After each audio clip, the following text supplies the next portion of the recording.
மாறினேன் நன்றியை வாய்விட்டு கூறினேன்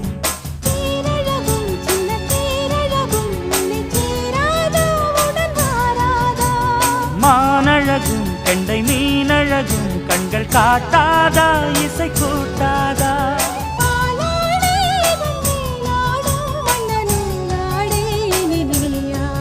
மலை கோயில் வாசலில் கார்த்திகை தீபம் நின்னுதே விளக்கேற்றும் வேளையில் ஆனந்த கானம்